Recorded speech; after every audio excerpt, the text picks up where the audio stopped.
নমস্কার বন্ধুরা, আজকের আমি আবার নতুন রান্নার রেসিপি নিয়ে চলে এসেছি। আজকের আমি তোমাদের করে দেখাবো মাশরুমের পকোড়া। দেখো আমি কিভাবে বানাচ্ছি, আমার সঙ্গে থাকো, সাথে থাকো, দেখতে পাচ্ছ। মাশরুমগুলো আমি এইভাবে কেটে নিচ্ছি। মাশরুম পকোড়ার জন্য আমি বেটারটা তৈরি করে নিচ্ছি। চাল গুঁড়ি 4 চামচ দিচ্ছি, বেসন 4 চামচ,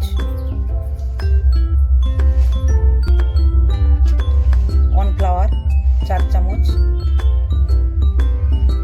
সব পরিমাণগুলো সমান দিতে হবে, সমানে সমানে দিতে হবে। কালো জিরে হাফ চামচ,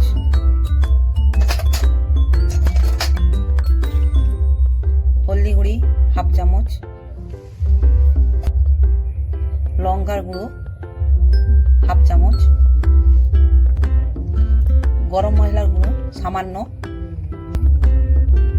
মরিচ গুঁড়ো হাফ চামচ, লবণ পরিমাণ মতো, খাওয়া সোডা পরিমাণ মতো, কারি পাতা দিয়ে দিলাম সামান্য।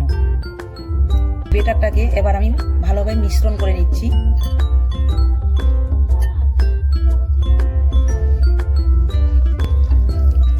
এটা আমি জল দিয়ে ভালোভাবে মাখিয়ে নিচ্ছি। বেটারটা এইভাবে মাখিয়ে নিতে হবে।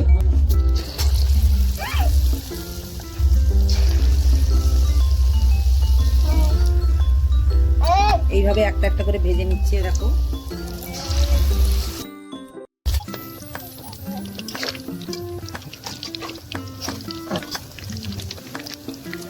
এবার আমার ভাজা হয়ে গেছে।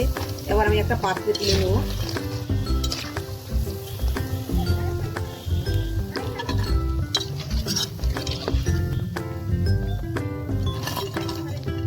এইভাবে আমি সবগুলো ভেজে নেব।